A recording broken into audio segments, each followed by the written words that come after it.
सगळ्यात महत्त्वाची योजना जर कुठली असेल तर मुख्यमंत्री माझी लाडकी बहीण योजना, ज्या योजनेच्या अंतर्गत आमच्या बहिणींच्या खात्यामध्ये दर महिन्याला 1,500 रुपये टाकण्याचा निर्णय आपण घेतला आणि त्याची सुरुवात देखील या ठिकाणी झाली।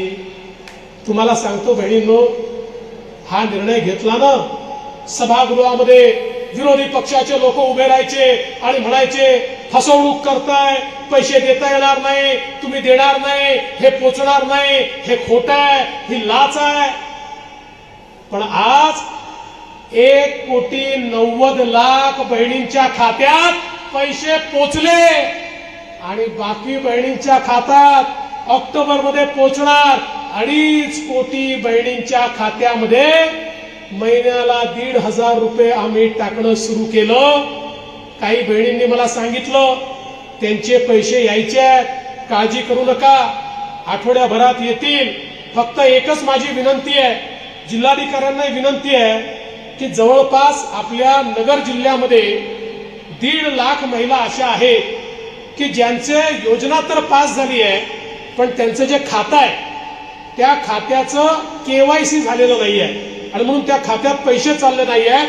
आमच्या त्या बहिणींना जिल्हाधिकारी महोदय आणि पालकमंत्री महोदय थोडी मदत करून त्यांच्या खात्याचं केवायसी करून घ्या, जेणेकरून त्यांचे मंजूर झालेले पण पाईपलाईन मध्ये अडकलेले पैसे त्यांच्या खात्यामध्ये जातील। बहिणींना काळजी करू नका, एकही बहीण आम्ही अशी राहू देणार नाही की जिच्या खात्यामध्ये दिवाळीची ओवाळणी जाणार नाही। आमच्या प्रत्येक बहिणीपर्यंत हे पोहोचवण्याचं काम आम्ही करणार आहोत। पण मला तुमच्या काही सावत्र भावांपासून तुम्हाला सावध करायचं आहे।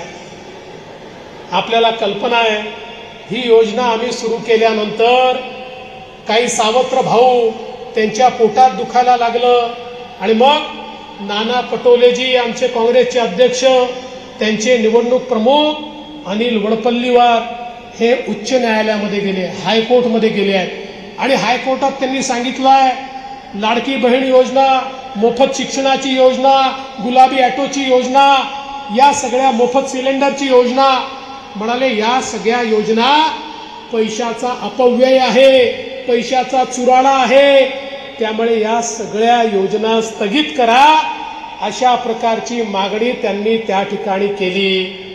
पण बहिणींनो चिंता करू नका, तुमचे 3 भाऊ बसलेले आहेत, आम्ही उच्च न्यायालयामध्ये मोठ्यात मोठा वकील उभा केला आणि अजूनही त्याच्यावर स्थगिती येऊ दिली नाही आणि येऊ देखील देणार नाही, कारण आमच्या बहिणीच्या हक्काचे पैसे आहेत। पण सावत्र भावांची नियत बघा, काल परवा सन्माननीय आदित्य ठाकरेजी म्हणाले एकदा आमचं सरकार येऊ द्या, या मागच्या सरकारने, महायुतीच्या सरकारने घेतलेले सगळे निर्णय हे आम्ही रद्द करून टाकू, म्हणजे यांच्या पोटात खतखतताय आणि डोक्यात चाललाय सरकारमध्ये आलं की पहिले लाडकी बहीण योजना ही बंद करून टाकायची।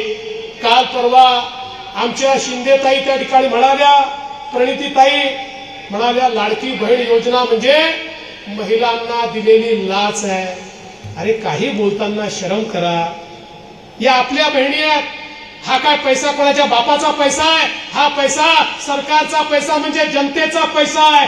जर जनतेचा पैसा, बहिणींचा पैसा त्यांच्या खात्यामध्ये आम्ही टाकतोय तर आमच्या बहिणींना लाचखोर म्हणण्याचा अधिकार कोणाला आहे का? सांगा, आहे का कोणाला अधिकार? नाही ना। मग या ठिकाणी अशा प्रकारचे वक्तव्य हे करतात। एक नेते म्हणाले की या ठिकाणी 1500 रुपयात काय होतं? मी त्यांना सवाल विचारला, तुम्ही तर 40 वर्ष राज्य केलं, फुटकी कवडी बहिणींना दिली नाही। अरे सोन्याचा चमचा तोंडामध्ये घेऊन जन्माला येणाऱ्या लोकांना 1500 रुपयाचं मोल समजू शकत नाही। जी माझी भगिनी महिन्याच्या शेवटी हिशोबाला बसते आणि हिशोबाचा मेळ लागत नाही, म्हणून आता काय आपण कमी करायचं, कुठला खर्च कमी करायचा याचा विचार करते।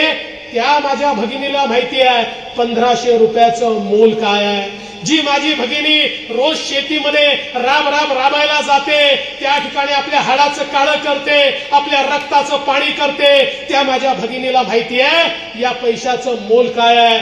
त्या माझ्या भगिनीला माहिती आहे दुर्दैवाने जिच्या घरी जिच्याकडे वेगळ्या नजरेनं पाहिलं जात होतं, पण आता तिच्या खात्यात पैसे यायला लागले तर घरचे लोक देखील तिच्याकडे थोडं सन्मानाने पाहायला लागले.